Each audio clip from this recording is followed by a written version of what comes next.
aire. Para humidificación. Sí, porque No, si no, se refiere a la temperatura del gas. ajá, La temperatura del gas puede aumentar, sí. ¿Por sí, qué? Porque hay calor latente y calor sensible en el gas. La del líquido va a descender. sí, profe. ¿Sí? Sí, sino que en el laboratorio, pues, como hicimos los tres experimentos con respecto, pues, a la torre, pero con tres distintas potencias, pues en uno de los tres experimentos tuvimos algo contrario a los otros dos, y era que la temperatura, pues, disminuía para el gas, pero para los otros dos aumentaba, pero fue por algo que sucedió, fue que, pues, con respecto a la alimentación, pero no, Sí, con esa columna hay que tener mucho cuidadito porque la potencia de calentamiento muchas veces es mayor al flujo de líquido que hay en el reservorio. Entonces se presentan problemas porque la cantidad de líquido que empieza a retomar en la columna es muy pequeña. O sea, hay que tener mucho cuidado, lo que les quiero decir. O sea, en resumen, tienen que tener cuidado porque el equipo es muy susceptible a fallas experimentales. sí, profe. Sí, eso fue justamente lo que nos sucedió en el primero. Sí, es que eso es lo que pasa con ese equipo, ¿okay? Muchas veces la cantidad de líquido, de la columna de líquido que hay en el reservorio, no sé por qué, si es un problema con la válvula que hay allí, que dosifica esa cantidad de agua que hay en ese recipiente de vidrio hacia el reservorio, no funciona muy bien. Entonces, lo que ocurre es que sobrecalentamos más bien el aire por efecto de la resistencia, y la cantidad de líquido que va descendiendo a la columna no es la suficiente. En pocas palabras, no satisfacen ni el balance de materia ni la energía bajo esas condiciones cuando las potencias son muy altas. Entonces, generalmente hay que buscar el punto óptimo para trabajar a la mayor velocidad de calentamiento. Ah, listo, profe, muchas gracias. ¿Ok? Analice, es más un problema, es un problema operativo, no es un problema de que el proceso va a ocurrir de esa manera, no, para nada. O sea, no podemos ir en contra de la termodinámica. Pero qué bueno que ya trabajaron sobre esa práctica para que estos conocimientos sean más fáciles de manejar. Sí, profe. Profe, entonces, pues lo correcto sería entonces que el aire descendiera a su temperatura al igual que el aire, que el agua, perdón. El aire puede descender o puede aumentar la temperatura dependiendo de la magnitud del calor latente o del calor sensible. Ok, le explico. Sí, profe, sí.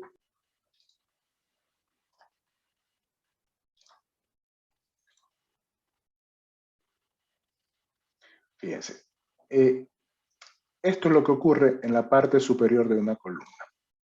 La temperatura que hay en la interfaz puede ser o llega a ser un poco mayor a la temperatura que hay en el seno del gas, ¿ok? Pero eso es en este punto. ¿Qué sucede en la parte inferior de la columna? Que el balance puede ser contrario, ¿ok? Porque en la parte inferior de la columna, donde está ingresando el gas seco, lo que va a ocurrir es que como la temperatura del líquido que hay en la parte de abajo es mayor, el flujo de calor sensible se puede dar en sentido contrario, porque la temperatura que trae el gas es mayor a la que hay en la interfaz. ¿Por qué es mayor que hay en la interfaz? Ahora me estoy ubicando acá. ¿Okay? Fíjense, o sea, el planteamiento se analiza en función si estoy mirando el fondo de la columna o el tope de la columna. ¿Ok? Voy a mirar primero aquí el fondo de la columna. ¿Qué sucede en el fondo de la columna? Que el líquido que entró a alta temperatura, ya bajó su temperatura, ya se encuentra a una menor temperatura. Entonces, lo que va a ocurrir, o puede ocurrir, mejor dicho, no va a ocurrir, puede ocurrir, es que la temperatura de la interfaz, que es la que habría acá en esta zona baja, va a ser menor que la del gas que va ingresando.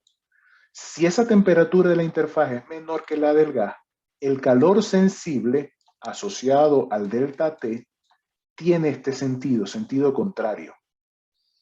¿Ok? Porque voy de una zona de alta a baja temperatura. Entonces, el flujo de calor sensible, permítame ir limpio,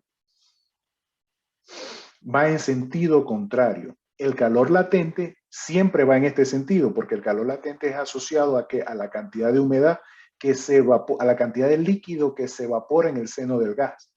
Entonces, ¿qué depende de esto? Bueno, de la magnitud de estos dos flujos de calor y de que la temperatura del gas va a ser mayor a la de la interfaz.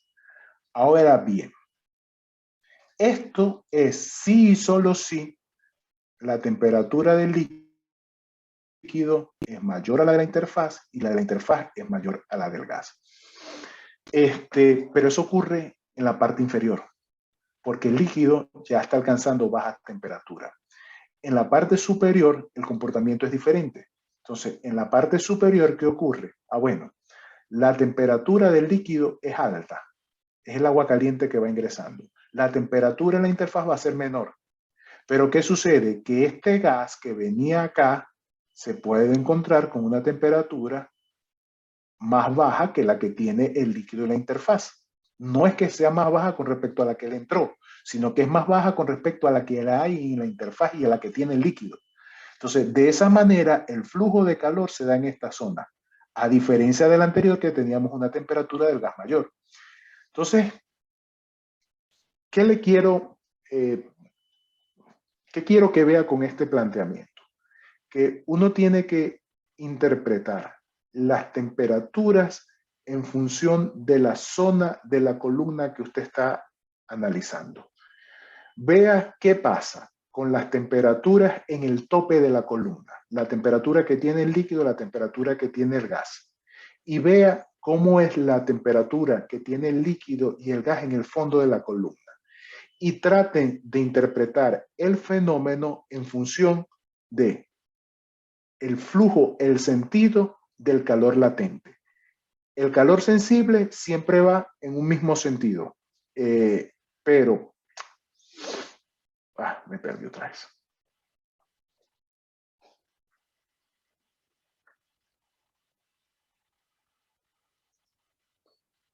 ¿Ok?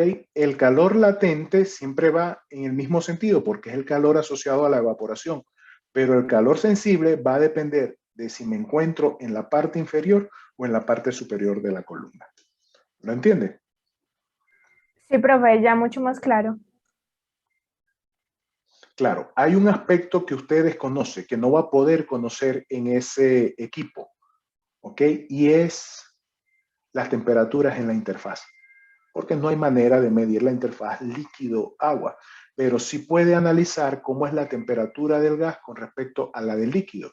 Y sin una condición sine qua non es que la temperatura de la interfaz va a ser menor a la del seno del líquido para que ocurra la transferencia de masa. Y que seguramente la temperatura de esa interfaz es menor a la del gas. Ahora la pregunta es, ¿cómo son estas dos? ¿Ok? Sí, profe. Vale. Buena pregunta. Bueno, si